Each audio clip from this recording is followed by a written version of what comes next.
I'm going to always hold the wicked by the neck. I'm going to always hold the wicked by the neck. Because when people play in your face, that's what they deserve. They deserve the karma that they get. They deserve the judgment that they get. Hello, welcome to the channel. And welcome to the conference. All honor, glory, and praise be to our one and only Lord and Savior, Jesus Christ.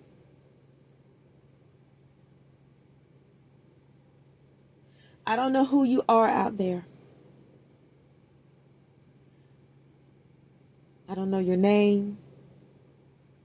I don't know your gender. I don't know who you are.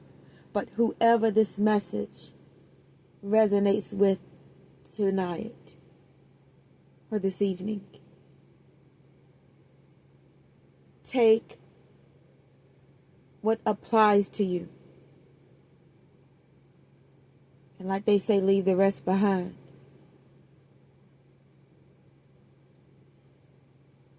But there's somebody out there. You have been a target of the wicked. We all have. But this message may not be for everybody. Understand? Everybody has. Don't ever show them your hand. Don't ever let them know whatever it is that you've got on them. One way that you don't let them know is by not telling somebody else or showing somebody else or whatever your cases may be. Because in doing that, you've just released your power into the hands of somebody that can empower them. Silence is golden in spiritual warfare. The devil is bringing all guns all over the world, literally and spiritually, in these last days. The devil is not playing with humanity. He's not playing with any of us. And in turn, there are soldiers on the battlefield for the Lord. We ain't playing with him either. Because we've got Jesus Christ to our left, and we've got Jesus Christ to our right. And we've got Jesus Christ standing behind us, and we've got Jesus Christ standing in front of us. So, if God be for us, and it is obvious by way of the stance of Jesus Christ on the battlefield, then who can be against us? When God has you covered on all four corners, under your feet, and the crown of your head as well, there is no demon from hell nor a demon in flesh that can touch you. That's the reason why the devil is bringing his biggest demons. And they may not be big in stature, but I'm talking about the depth of wickedness and uncleanness that they have. So when I say his biggest demon, I'm talking about the biggest, most, how could I put it, wicked. I'm talking about big as it pertains to the level of wickedness. He'll find his dirtiest player or dirtiest players out there. And they are out there.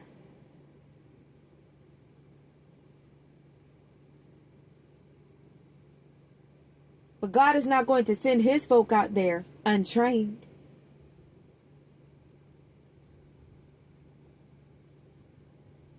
He's not going to have you face somebody that it is impossible for you to defeat.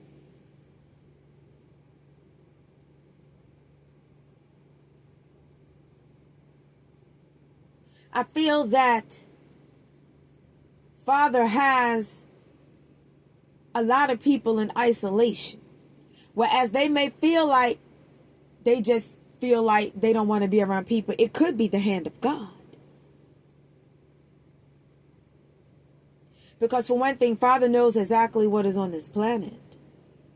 He knows the tactics and the stratagems and the weaponry and the blueprint and all this and the third that Satan wants to use against you. So maybe God is the one, whether if you be male or female, and you have decided to live, I don't want to say in isolation, but you've decided to just stay to yourselves. That might be the hand of God. Because if the weapon formed against you is the opposite sex, and God has already said in his word that it's not going to prosper, maybe God placed it in you to not desire the opposite sex, but just to be by yourselves. Have you ever thought of it that way? For somebody out there. It's like attraction has been somewhat snatched from the hearts of humanity. And this is not initially what I decided to make this conference about, but I'm going to talk about whatever comes to mind. Satan is utilizing natural human attraction to destroy women.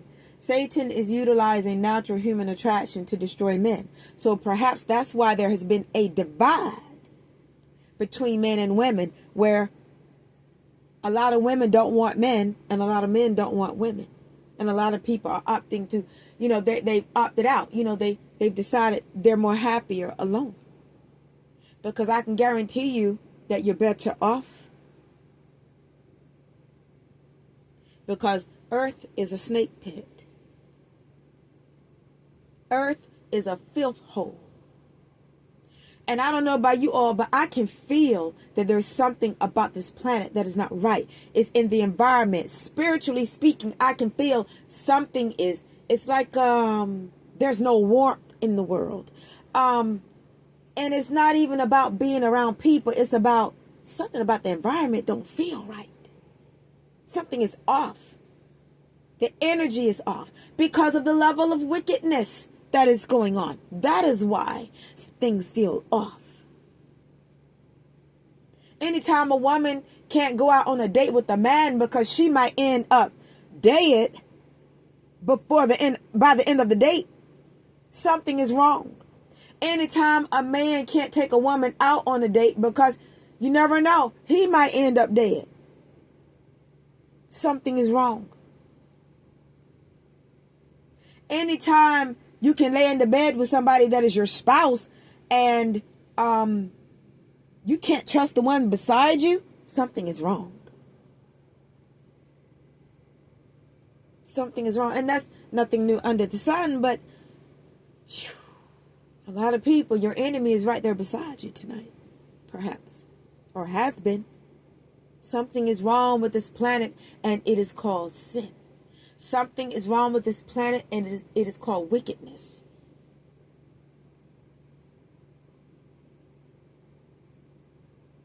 There are some disgusting people out there. And it's recorded in the Holy Scriptures that evil men and seducers shall wax worse and worse, deceiving and being deceived. See, people want you deceived nowadays. So you have to get with, or if you're already with, stay with Jesus Christ in order to see and have knowledge and perception and insight and be able to trust your own intuition and know that it is your intuition and not just an afterthought, and you judging people too harshly or with cruelty. No, you're not judging people too harshly or with cruelty. Your spirit picked up on what it picked up on. Come on now. And there was a time perhaps when you could give people the benefit of the doubt, but I wouldn't even advise people to do that even now. I feel like your initial thought is the actual reality.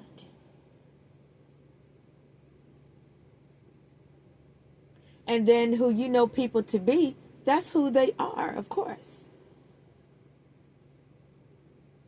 Giving them the benefit of the doubt would be you thinking, oh, well, maybe this person is trying to become a better person. And that could be a possibility.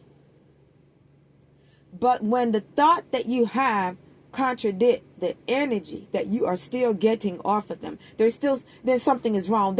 There's something about them that is off. It's their energy. Because they're one way by way of their actions, but their energy is saying, this is not real. This is an act. This is a performance.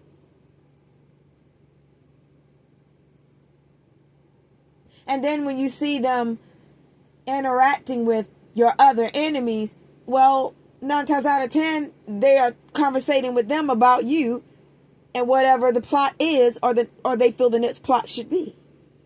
Come on now. You can't give people the benefit of the doubt. Like I said, who you know a person to be is who they are.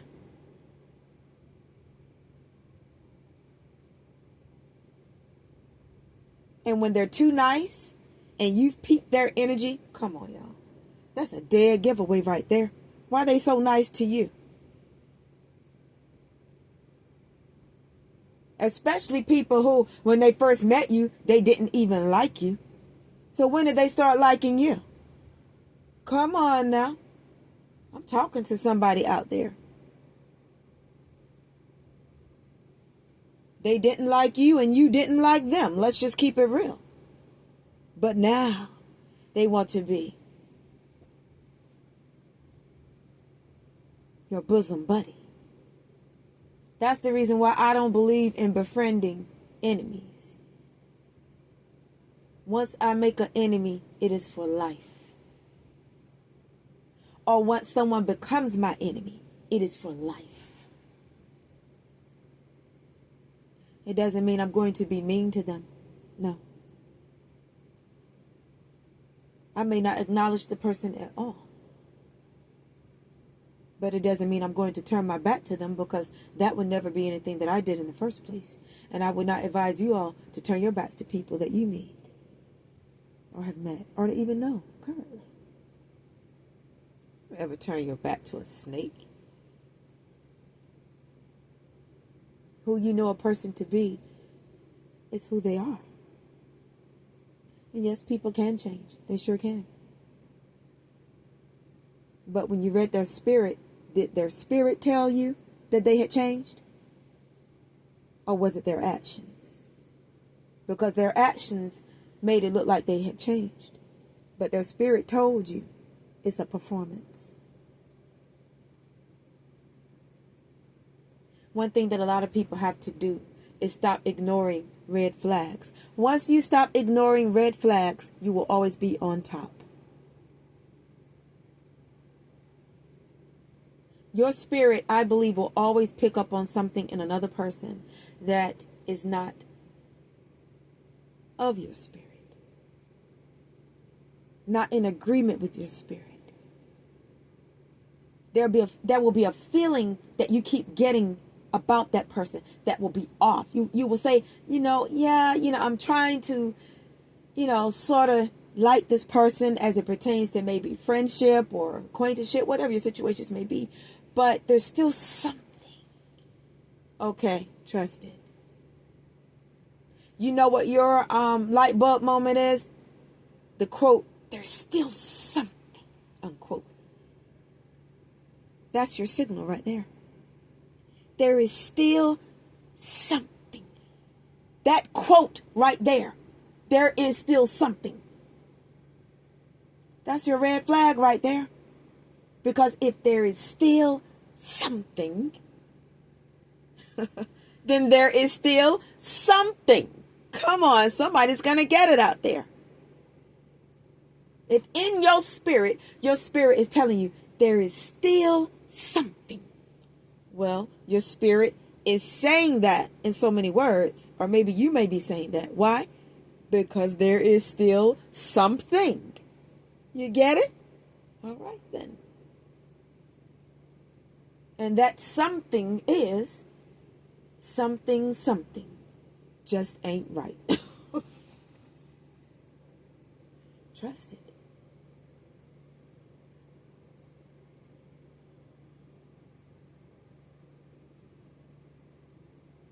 So there's somebody out there, if you've got your enemies by the throat, I would not release my grip.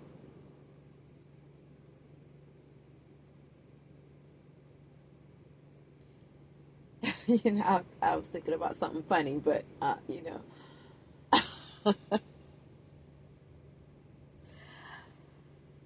never mind.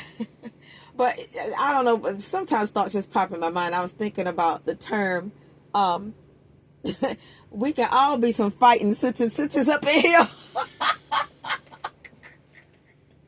Now, how does that relate to what I'm saying in my conference? I'm not talking about physically necessarily fighting, but I'm talking about how, some people have the mentality, if I go down, we all going down. Of course, you guys aren't going down, and I'm not going down either, but I don't know. I'm always thinking of funny stuff. I think sometimes people, they might catch me smiling or laughing. I might be thinking about something funny that, happened, or something funny I've seen in a movie or something like that, There was actually a movie where somebody said, we could all be some fighting such and suches up in here. Oh my gosh. Oh my gosh. You guys, you got to find some humor in life. You got to find something to laugh about. I'm not telling you what to do, but I would find something to laugh about every day. At least let laughter be a part of your spirit, because laughter heals and it uplifts your spirit, believe it or not. Even if you fall right back into a slump right afterwards, you still got that little boost of energy, where your spirit was uplifted. You've got to do what you've got to do to sustain, keep, and maintain you. Although God is your sustainer and your maintainer, you still have to, if that's a word, y'all, but maintainer, but you still have to put the work in for yourself too. Because, when people come up against you, don't you know misery loves company? And especially if you're the type of person, people don't really know anything about you, your personal life. You don't allow them at your homes. You don't allow them on your vehicles. You don't discuss anything about your lives with people. They don't know anything about you. That's what bothers them. Keep folks out of your business. I'm talking your personal business. Keep them out of your business. Your business, well, that's your business. That pertains to commerce and lucre and finance and livelihood. I'm not talking about that. But as it pertains to your personal life, you need to keep people out of it. A lot of you may say, well, a lot of people will approach you and try to get acquainted with you so that they can get into your personal life. Yes, that's true. And most people have allowed a snake into their personal life at some point. But as soon as you find out what that rattle is, that noise you keep hearing, and you find out, oh yeah, it is coming from a snake, get them out of your life. I would say don't give them the benefit of the doubt. Don't give them a second chance. Get them out of your life. Because if you give them the benefit of the doubt and you allow them to stay in your presence, in your life, all they're looking for is a second opportunity to take you out. Because they didn't accomplish what the devil sent them to do the first time. People hold things. Some people have this drive. The wicked have an insatiable drive and an insatiable desire to take you out. It's like they really want you to fail. They really want to take you up out of here. And they think all that grinning and cheesing and all this and that and the third and acting like that they've got your back. They think that's working. Because see, right now they're over here with your other enemy that's hating on you. And that enemy is probably saying, well, just make her think that, you are cool with her. Or make him think that you are cool with him. Or do this and then that. You always got to watch a narcissistic, manipulative snake, whether if they are male or female. Because let me tell you something. The person that's coming after you, a lot of times, is not the only one that has a personal vendetta against you. They get together with other people, or maybe just another individual that may have a personal vendetta against you. Maybe there's somebody out there that's jealous of you. They're jealous of everything about you. And so they'll get together with somebody that they think can get in an area of your life that they know they cannot get in. Because number one, they know you don't like them. They know you don't trust them. but they'll think that you like and trust somebody else. Why? Because they'll look at how you interact with them and they'll say, oh, well, he's friendly to her, or she's friendly to him, or they, seem to have a little good interaction thing going on, as far as friendliness. Friendly don't mean fool. Friendly means I'm courteous. Friendly means I was raised right. Friendly means that's my character, to be friendly. But friendly don't mean fool. And so that's why I say, if you've got your enemies by the throat, I would never lessen my grip. Because if the shoe were on the other foot and they had you by the throat, would they lessen theirs? Come on now. See, it is the Lord that delivers your enemies into your hands. Anytime you have the upper hand on your enemies, it is because the Lord has delivered them into your hands. And, because they had no business, I'm hearing, playing on your top in the first place. They had no business in your face in the first place. When people know that they don't like you, they need to leave you alone. I don't know who you are out there, but in general, just in general, when people know they don't like you, they cannot stand you, they need to stay out of your face. But they're not. They're not. Because if they don't like you, it is that dislike of you that's driving them to now want to destroy you and come up against you. But whoso diggeth the ditch shall fall therein. Who am I talking to out there? So don't worry about no ditches being dug around you all.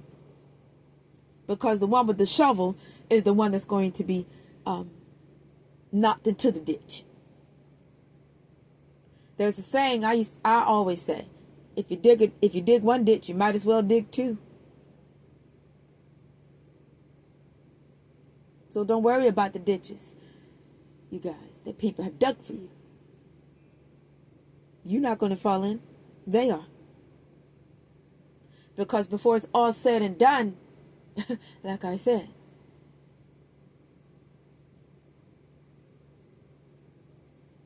you'll have them by the throat. It won't be the other way around.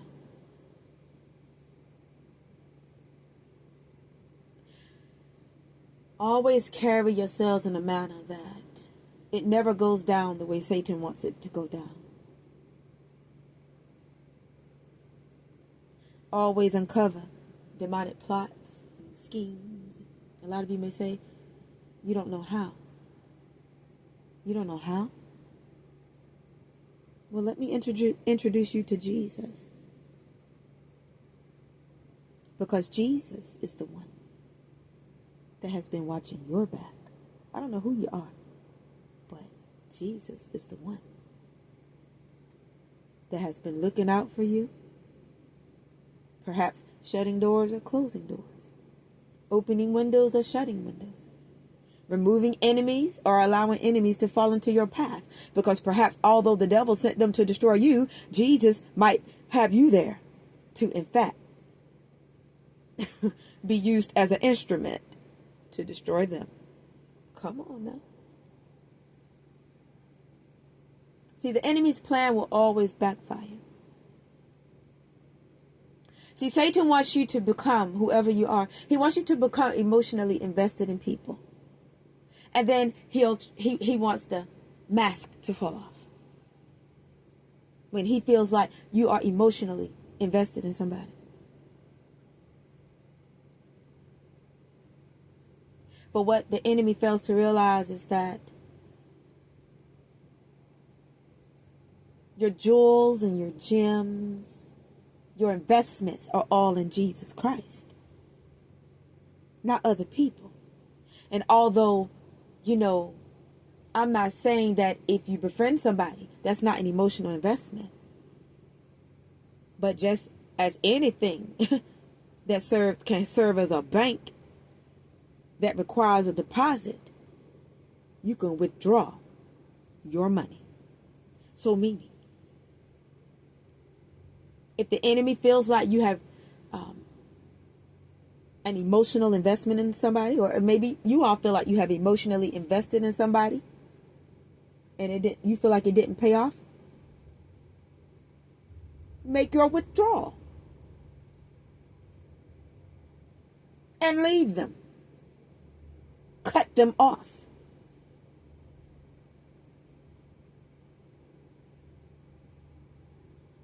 It means you have deposited your energy and your time into something that could not give you a return. That's like investing your money in a bank where your money cannot grow interest.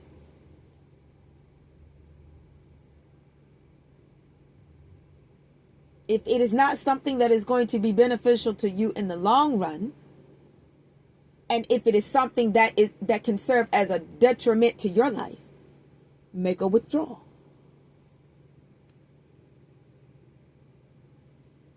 A lot of you may feel like, well, it's not that easy. But you know what? If you get with Jesus, it can be. A lot of you have invested in relationships, and a lot of you have invested in a lot of things aren't even relationships. Anybody that has taken up a little bit of your time, there was some form of investment.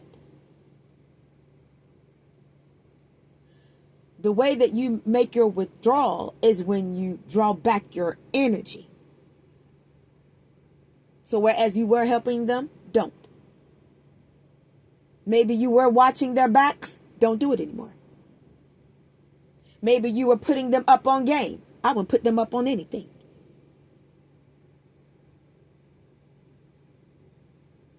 You've made your withdrawal. You've taken back your energy. Why? Because they were not worth depositing to in the first place.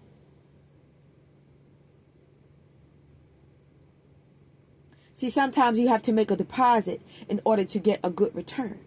And a lot of you may say, well, how is that a good return? It's a good return because you just gained a gem. And that's priceless. So what's the gem? Knowledge.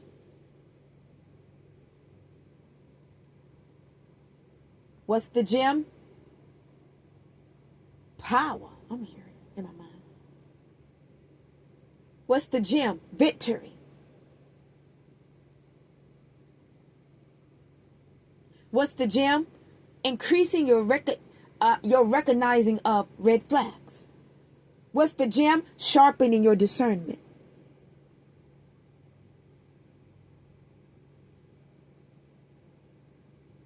What's the gem? Being able to use them for an idea to put money into your pocket, whatever the idea may be. Come on now. Your enemies are your resources. It's up to you how you want to utilize them. Somebody's going to get that. Don't allow anything as it pertains to your lives to be wasted. You can use your enemies to elevate yourselves.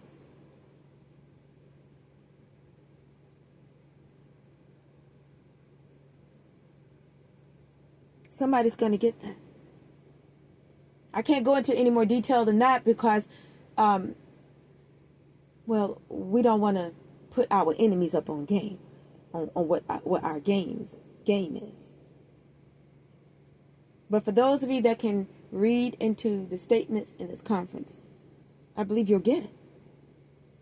Don't allow the fiery darts and the attacks of the devil to go to waste. Make a profit off of it. Line your own pockets at their expense.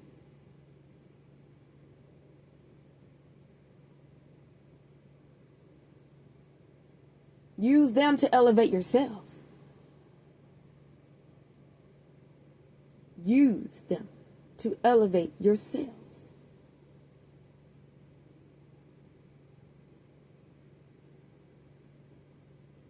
They came to you to take from you, and they didn't realize that now you've got the idea you're going to take from them. And remember to move in silence. Because a lot of times people will come around you because they're opportunists. And they think that, and you very well may be on the come up. And they see you as a bag. That's why they're so overly friendly and so overly nice. They're opportunists.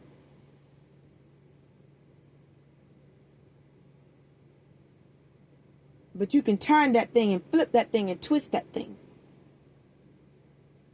and use them so that for what you are secretly aspiring to do in life, they are your opportunity. Now, you'll just have to read between the lines with that, you guys. You can take an opportunist and make them be your opportunity to do whatever it is you are moving in silence to do.